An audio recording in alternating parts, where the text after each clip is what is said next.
Mesdames et messieurs, bonsoir. Merci de vous joindre à nous pour un nouveau numéro de l'échiquier international en direct de Al24 News. L'Algérie vient de décrocher l'une des plus hautes fonctions et distinctions parlementaires du continent africain. C'est Fattah Boutbig, membre du Conseil de la Nation au titre du tiers présidentiel, qui a été élu président du Parlement panafricain à la majorité des voix lors d'une session extraordinaire de l'institution tenue en Afrique du Sud. C'est le candidat de consensus du groupe nord-africain. Le sénateur a joui dès les débuts d'une base très solide auprès du Parlement, un consensus qui s'apparente en tout état de cause à une véritable victoire. Retour sur cette victoire algérienne dans sa dimension africaine tout de suite.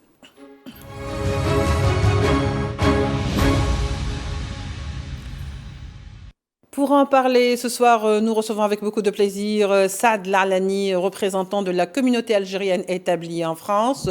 Saad Lalani, bonsoir, merci d'être avec nous. Bonsoir madame, merci pour l'invitation. Je salue votre invité, M. Ben Khrouf également.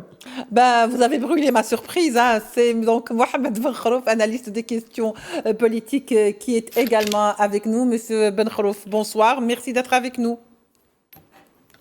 Bonsoir et moi aussi de ma part, très heureux de participer avec vous ce soir. Bonsoir à vous, bonsoir à votre invité et téléspectatrices, téléspectateurs. Merci beaucoup Monsieur Ben Khrouf. Et je vais commencer d'ailleurs avec vous. Alors l'Algérie en pole position sur le continent avec l'élection par consensus de Fattah Boutbig comme président du Parlement panafricain. Comment faut-il lire cette élection aujourd'hui, Monsieur Ben Khrouf? Merci. L'une des premières lectures que l'on puisse donner à cette victoire réalisée par l'Algérie qui prend la tête du Parlement européen, après des décennies d'efforts de l'Algérie, après des décennies d'investissement de l'Algérie auprès des Africains, même depuis sa guerre de libération, l'Algérie a participé à l'indépendance de beaucoup de pays africains et a continué sa stratégie et son prolongement africain, sa stratégie qui était sous le slogan « l'Afrique aux Africains ». Donc elle a compris qu'avec la domination du colonialisme, même sous une autre forme, laissera toujours l'Afrique dans le cercle du troisième monde, de la pauvreté, alors que les richesses sont exploitées par les nouveaux colonialistes de ce monde-là. L'Algérie a résisté à ces courants et à ces tentatives de recolonisation encore de beaucoup de pays africains, mais hélas, malheureusement, l'Afrique était restée toujours piégée et otage entre les mains des grandes puissances. L'Algérie n'a ménagé aucun effort de lever et de parler au nom des Africains lorsqu'elle a plaidé pour la réforme de l'institution, la plus haute institution du monde, qui est le Conseil de sécurité nationale, de sécurité des nations, pour représenter l'Afrique, parce que l'Afrique a besoin des voix sur la scène internationale pour mieux défendre ses droits, pour mieux défendre aussi son territoire ou ses territoires, ses richesses qui sont exploitées et qui sont pliées, et cela donc sous un regard de beaucoup de pays qui n'arrivent pas à bouger, qui se contentent de cette situation. L'Algérie a montré la voie que l'Afrique doit se libérer du colonialisme, doit rester unie entre elles, doit œuvrer à renforcer les institutions africaines telles que le Parlement africain et d'autres organisations telles que l'Organisation pour la paix en Afrique et d'autres organisations aussi. Donc elle a toujours encouragé de rassembler les Africains et d'avoir une seule voix ou une voix qui représente la majorité pour défendre ces droits des Africains. Donc aujourd'hui, on ne peut que qualifier cette victoire qu'une victoire politique, oui, une victoire diplomatique et une victoire historique aussi pour tous les efforts qui ont été entrepris par l'Algérie.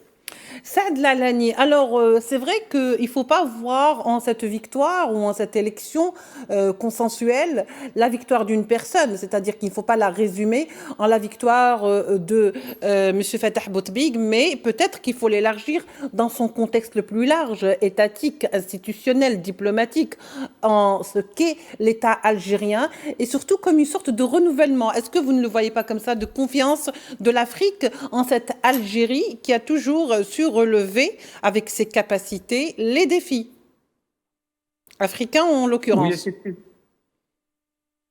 tout à fait. Cette victoire politique d'une grande portée qui a été incarnée par la personne de M. Fattah Boutbig. Fattah Boutbig, c'est un ancien collègue du Parlement qui a bénéficié, qui a su gagner la confiance du président de la République, qui l'a désigné il y a quelques semaines au niveau du Sénat sur le tiers présidentiel. Ce personnage est réellement quelqu'un qui incarne la modération, le dialogue, l'écoute. C'est quelqu'un qui, dans le même temps, a su éviter à chaque fois les clivages stériles, les débats houleux non productifs. Donc, de par sa personnalité, je pense qu'il a su gagner la confiance du continent africain pour cette élection qui est véritablement une grande victoire pour l'Algérie. Deuxièmement, par cette élection, l'Algérie en réalité intègre son rôle de grand pays, de pays pivot au niveau de l'Afrique, de la Méditerranée. Ça traduit une confiance progressive et constante dans l'évolution de notre pays. Par cette victoire, l'Algérie conforte sa position en Afrique, en Méditerranée et dans le monde. Elle traduit dans le même temps cette évolution structurelle au niveau de l'Algérie qui, de par ses potentialités matérielles et humaines, représente véritablement un grand pays au sein du monde actuel. D'ailleurs, les crises qu'on a vécues récemment au niveau du Golfe confortaient également la position de l'Algérie qui peut jouer également un rôle de médiateur comme elle l'a toujours fait au niveau des crises internationales. Donc, pour résumer, je vais dire que c'est une grande victoire pour l'Algérie, pour la diplomatie algérienne, pour le pays, et c'est une fierté pour les Algériens qui ont applaudi cette victoire grandiose.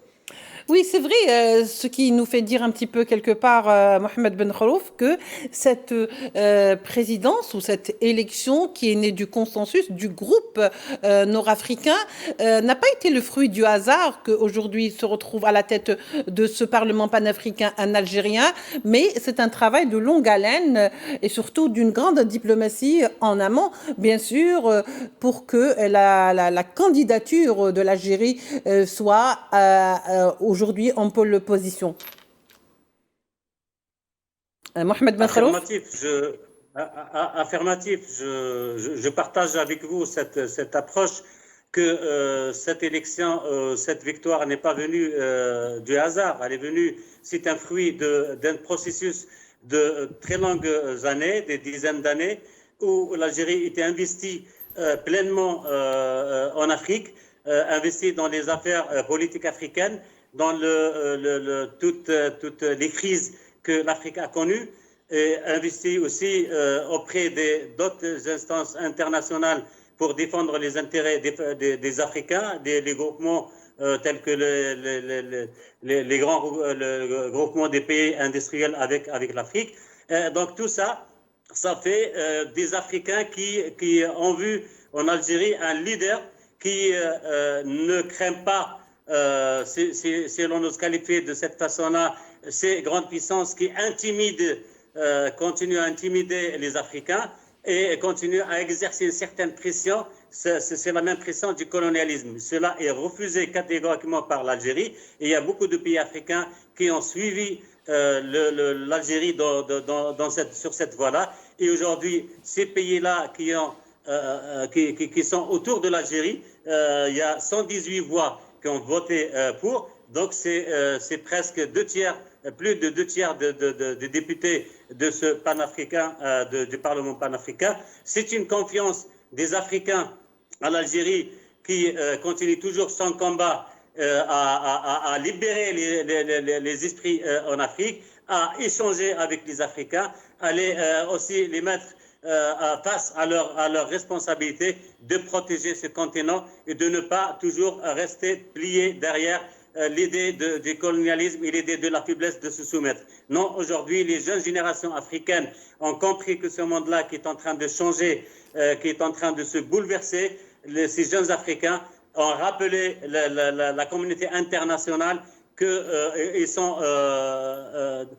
désireux de jouer leur plein droit sur leur sol, de régler tous les litiges qu'ils éclatent d'ici ou là sans intervention de ces pays étrangers qui, au contraire, agitent encore des crises pour s'en sortir à en bénéficier des énergies ou des minéraux ou d'autres ressources. Et je pense qu'aujourd'hui, que l'Afrique voit en Algérie un modèle de libération, un modèle qui résiste aux nouvelles formes de colonialisme et un modèle aussi qui essaye de tisser avec les Africains un plan de paix, un plan de stabilité, mais aussi un plan économique très prometteur pour maintenir ces populations africaines en Afrique et pour mieux exploiter les richesses africaines par les Africains. Ce sont des grands projets politiques, mais économiques aussi, et des projets culturels. Cela permet à l'Afrique d'avancer petit à petit, de renforcer ses institutions intérieures. Juste un rappel pour dire que cette victoire n'est pas venue comme ça au hasard. C'est un fruit pour un long travail. Et je rappelle juste un petit détail, que dans le passé, le Maroc est revenu au continent africain. Il a essayé d'imposer Israël à l'intérieur de ce Parlement comme membre observateur. Donc l'Algérie était l'un des premiers pays qui a refusé cette initiative parce qu'elle savait que si Israël rentre au Parlement africain, donc ça va encore faire des gros dégâts. Et ça a été, la voix de l'Algérie a été suivie par d'autres pays africains. Et fort heureusement que ce pays-là n'a pas eu sa place. N'a pas eu sa place en Afrique. Et cela prouve que les Africains ont pris de la confiance en soi, ont pris du courage aussi, et ont pris aussi beaucoup de responsabilités de prendre leur destin en main et travailler en collaboration entre Africains pour toutes les solutions que l'Afrique en a besoin.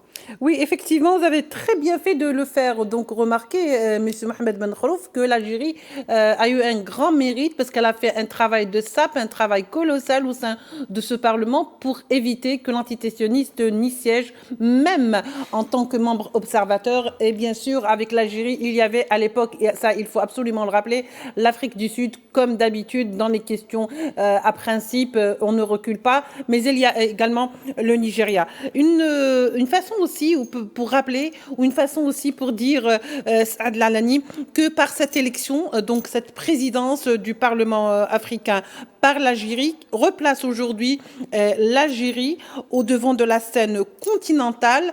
Il me semblerait peut-être qu'un rôle qui lui sied d'emblée, qui lui sied par essence, étant donné que ça va peut-être permettre ou servir aujourd'hui cette présidence comme un levier supplémentaire pour peser sur les grands dossiers africains comme les questions de paix, de sécurité, où nous savons déjà que l'Algérie est très présente dans les institutions africaines. Il n'y a pas que le Parlement, mais avec le Parlement aujourd'hui, c'est, si vous voulez, on parfait toute la boucle. Oui, effectivement, cette élection qui est un véritable triomphe pour l'Algérie, c'est une consécration de la diplomatie parlementaire, c'est une consécration de la politique et de la diplomatie étrangère algérienne présidée par monsieur le docteur Ahmed Attaf et sous l'impulsion du président de la République, monsieur Abdelmejid Tebboune. Je peux en témoigner de ce qui se passait réellement au niveau de l'hémicycle parlementaire algérien où M. Fath Boutbig avait toujours des interventions remarquables et remarquées. Et j'en suis certain, il va reproduire le même schéma au niveau de l'institution africaine parce que l'institution africaine a besoin de restructuration, a besoin d'amélioration et pour mettre cette institution au centre de l'Afrique. On le sait bien, l'avenir est pour le continent africain, qui est le continent de toutes les ressources, de toutes les richesses possibles et imaginables. Le pétrole va s'épuiser un jour au niveau du Moyen-Orient, et après, c'est le continent africain qui va prendre le relais compte tenu des richesses dont il regorge. Sur le plan de la situation, de la disposition géopolitique et diplomatique, l'Algérie, en réalité, elle intègre un rôle qui lui est propre, parce que moi, je suis au contact de beaucoup d'Africains et je vous le dire à haute voix que les Africains ont énormément et beaucoup de respect pour les positions algériennes sur la diplomatie étrangère, parce que c'est des positions de principe, des positions de soutien toujours au peuple opprimé, aux causes justes. Et c'est pour cela que l'Algérie réellement a été, on va dire, sollicité, a été approuvé dans cette présidence de l'institution parlementaire panafricaine. Et j'en suis certain, l'Algérie va essayer d'introduire des restructurations, elle va essayer de rapprocher les pays, elle va orienter la politique africaine sur des principes, sur des politiques de principe qui vont aider le continent africain à retrouver sa place et réintégrer sa vraie place dans le dispositif géopolitique et géostratégique mondial. Très bien. Alors, nous allons revenir vers vous, Saad Lalani. Comme on le voit là, on est en train de voir avec les images la cérémonie qui a permis à Fatah Boutbik d'être le président de ce Parlement panafricain. Mohamed Ben Khorouf, alors est-ce qu'on peut dire que cette institution parlementaire africaine qui est très importante et revêt une importance particulière aux yeux des Africains de par ses pouvoirs de décision, de légiférer et puis surtout d'examiner certaines questions qui touchent directement à l'Afrique, à savoir la bonne gouvernance, comme je disais tout à l'heure, la sécurité, les problèmes d'instabilité chronique, de conflits qui règnent dans qui règnent dans ce continent et qui sont même instrumentalisés par des mains étrangères. Est-ce qu'on peut dire que ce Parlement africain finalement mérite vraiment des panafricanistes à sa tête, mérite d'être géré par des véritables panafricains et panafricanistes, comme je le disais, mais des panafricanistes convaincus, c'est-à-dire dans la ligne de ce qu'on appelle les principes constants de l'Afrique. L'Algérie a joué ce rôle par le passé, rappelez-vous, quand ce fut un petit peu la période post-coloniale où elle a été la Mecque des révolutionnaires. Elle continue quand même d'avoir ce poids croissant en Afrique de par ses positions, la constance de ses positions, la justice, l'équité surtout. Elle a toujours su rester à équidistance et elle a toujours su être le porte-voix de cette Afrique. Il faut dire que c'est l'Algérie qui, en siégeant à l'ONU, avait demandé, avec bien sûr la coopération et le travail de d'autres pays africains, que l'Afrique soit beaucoup mieux représentée qu'est-ce qu'elle ne l'est. Ben Khorouf. Oui, affirmatif, vous avez tout dit. Ce qui explique premièrement pourquoi cette importance de cette victoire au Parlement africain, et il y a des réformes qui doivent être engagées. Parce que le Parlement panafricain, c'est la première institution qui porte la voix des peuples africains. Et la voix des peuples africains aujourd'hui veut transformer cette Afrique, veut changer les mentalités en Afrique, veut se débarrasser du reste du colonialisme, veut profiter de ses richesses et de ressources avec ses compétences qui produites localement, produites en Afrique, produites dans les universités africaines. Et c'est la raison pour laquelle ces échanges culturels entre les pays africains, ces échanges économiques, ces échanges commerciaux, cette réforme de la monnaie africaine, tout cela doit passer par une législation africaine adaptée aux besoins des Africains, adaptée aux transformations dans lesquelles l'Afrique se retrouve aujourd'hui avec ces bouleversements que le monde aujourd'hui connaît. Donc c'est le Parlement panafricain qui a la lourde responsabilité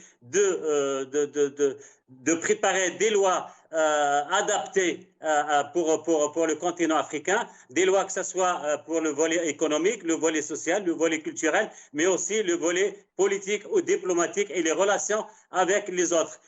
Tout cela doit se faire en Afrique, qui était malheureusement jusqu'à présent, elle était prise en otage par certains courants qui influençaient certains membres dans cette institution et qui l'empêchaient justement d'avancer. Aujourd'hui, je pense que le tabou est cassé avec cette élection de l'Algérie à la tête de cette institution panafricaine, et est un message aussi des Africains à l'Algérie, à la fois une reconnaissance pour ces efforts entrepris pour les Africains. Je tiens à rappeler tous les efforts entrepris par l'Algérie aux Africains dans l'effacement de la dette des Africains sans retour. Près d'1 milliard de dollars que l'Algérie a payé à ces pays africains. Donc elle a fait beaucoup d'efforts et c'est pour cela que je pense qu'elle a été récompensée d'une part, et d'autre part, elle voit, ces pays africains voient en Algérie un leader qui peut faire avancer les choses, qui peut faire proposer des lois et qui vont bien sûr pour le bien des peuples d'Afrique et des pays africains, aujourd'hui qui sont visés par toutes les tentatives de déstabilisation, en particulier le lancement des poches de groupes terroristes ou le pillage encore des ressources. Tout cela doit s'arrêter aujourd'hui et tous les pays africains doivent assumer leurs responsabilités et travailler la main dans la main pour réorganiser cette Afrique qui est tant déchirée par les douleurs et les tragédies. Aujourd'hui, l'Afrique possède un patrimoine historique, possède des richesses extraordinaires, possède des ressources humaines, des compétences aussi qui sont à la hauteur des défis et des besoins de l'Afrique. Je pense aujourd'hui que certains mécanismes qui doivent être mis sur place pour améliorer le travail des députés panafricains et bien sûr renforcer le travail des institutions, renforcer la réglementation africaine. Je tiens à préciser un exemple parmi les exemples. Brièvement. La majorité des pays africains ont été touchés par des détournements de fonds, de l'argent, et ces Africains aujourd'hui peuvent préparer une loi qui oblige le colonisateur ou ceux qui ont pris de l'argent africain doivent le ramener en Afrique. Ça, c'est un exemple. Oui. Ils peuvent aussi faire des actions communes sur le plan international, bien sûr, en déposant plainte contre ces pays-là au tribunal pénal international ou la Cour européenne ou d'autres établissements spécialisés. Très bien, Monsieur Benkholouf, le message est passé.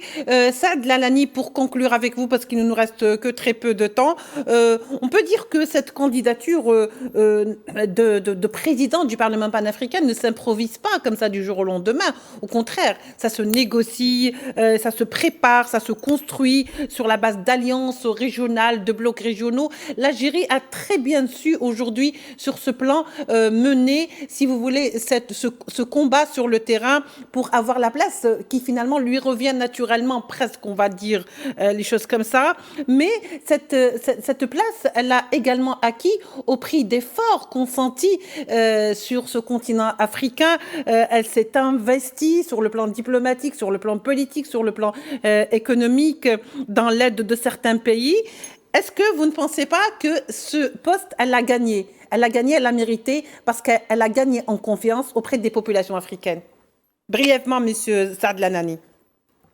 Écoutez, s'il y a un terme qu'il faut utiliser dans ce cas précis, c'est vraiment le mérite. Parce que l'Algérie, elle a toujours aidé les pays africains de toutes les façons, de façon financière, économique, par des soutiens, des aides, mais incroyablement et de façon très généreuse. Et je pense que c'est cette chose-là qui fait que l'Afrique, elle reconnaît ce rôle de l'Algérie. L'Algérie, à travers ce travail de longue haleine diplomatique, elle a su fédérer toute l'Afrique autour d'elle pour essayer d'engager des politiques structurantes, pour essayer d'engager des réformes. Monsieur Fathi Bouteflika, c'est un homme de droit, je vous le signale. C'est un homme de Merci. droit, il sait comment il faut travailler. Tout à fait, Et c'est pour brièvement, cela monsieur. que nous, on est très contents de cette chose-là. Et permettez-moi, avant de conclure, de saluer les deux hommes qui l'entouraient, le président de la Commission des Affaires étrangères du Sénat Oui. et le collègue de la Chambre basse qui était à sa droite également, qui l'habillait en prêche là-bas. C'est fait, monsieur Saad Lalani. Merci beaucoup. Vous êtes Merci représentant de la communauté algérienne établie en France. Merci également à Mohamed Ben Kholouf, analyste des questions politiques. Merci à vous de nous avoir suivis. On se retrouve demain pour un nouveau numéro de l'Échiquier international. Au revoir.